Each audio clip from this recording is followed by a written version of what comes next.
Good morning everyone, my name is Lin and today I would like to present my thesis. The topic is effectiveness of applying cooperative learning to the E-level classroom in the technological university.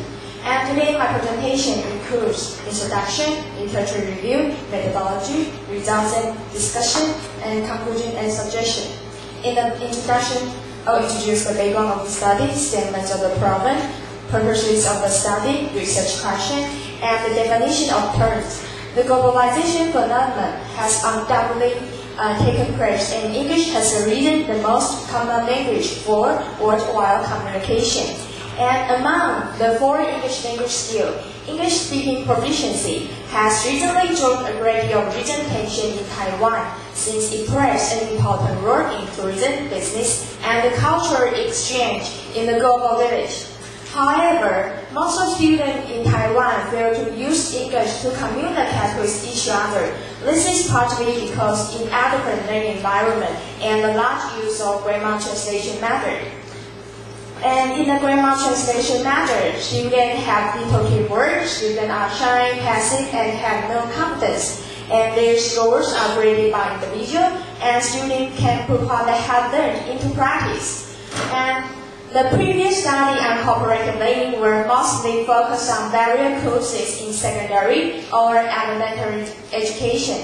Its application to English instruction in higher vocational education has barely been considered. Therefore, the purpose of the study were to investigate the effectiveness of cooperative learning and traditional literature-based learning on the listening and the overall achievements of college students majoring in business. Also, to examine the differences in conceptual learning style preferences and the learning motivation among students in cooperative learning and traditional literature-based learning. Also, to explore the perspective toward different teaching methods on cooperative learning and traditional literature-based learning of E-level learners in the two different classes collected through in-depth interviews.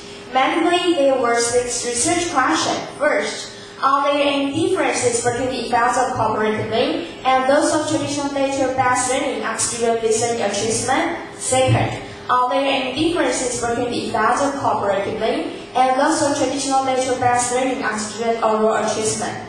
Third, are there any differences between the effects of cooperative learning and those of traditional literature-based learning on student conceptual learning style preferences? And are there any differences between the effects of cooperative learning and those of traditional literature-based learning on student learning motivation? Fifth, what main elements comprise the viewpoints of E-level learners in cooperative learning class and traditional literature-based learning class? The last one is what variable affect the viewpoints of E-level learners in the cooperative learning class and traditional literature-based learning class? And as for high and low English achiever, in the field of testing and assessment, the preferred method to compare the higher and lower group is to select samples from the top and the bottom 25% to 33%. Sampling the top and the bottom 27% is recommended. And in this study, high achiever ranked in the top 27% and low achiever ranked in the bottom 27%. In the literature review, I'll introduce the communicative competence, cooperative learning, perceptual learning style preferences, language learning motivation. Communicative competence was the expression of social linguistics that regarding language of social behavior, and cooperative group and students of different performance level engage in instructional method to pursue a common goal. And according to me, in 2000, cooperative learning reduced learning anxiety, increased the amount of students participating in learning activity, and built a supportive learning environment. And the effectiveness of applying cooperative learning improved the academic achievements and the social skills. And there were 5 successful cooperative learning factors, including positive interdependence, fast-to-fast interaction, individual accountability, social and small group skill, and liquid perspective.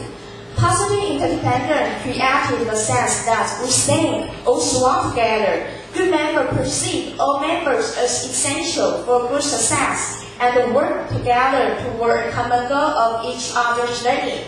And the positive interdependence could be structured in three ways.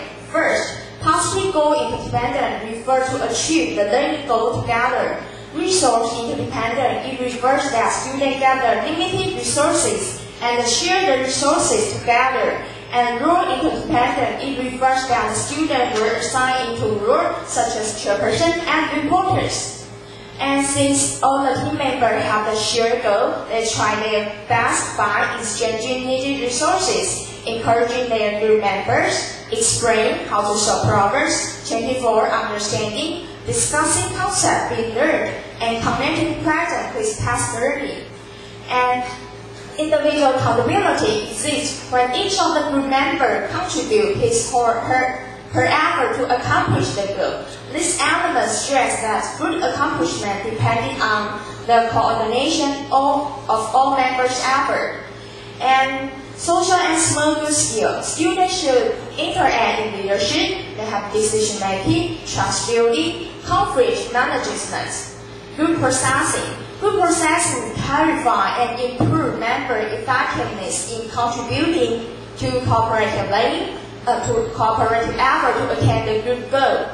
Perceptual learning style preferences. Foreign language learners found that learners' learning style will determine whether the success in the academic performance. Learning motivation. The correlation between motivation and English achievement was very high. In the methodology part, I introduced the procedure of the study, research structure, participant, instrument, experimental design, data collection, and the data analysis. The first step was to do the pilot study for the reliability of the questionnaire. After the pilot study, the formal study was conducted, and the two classes were randomly selected as experimental group and the control group. And at the beginning of the class, the students were measured their listening and the overall achievement, their learning style preferences, and their learning motivation.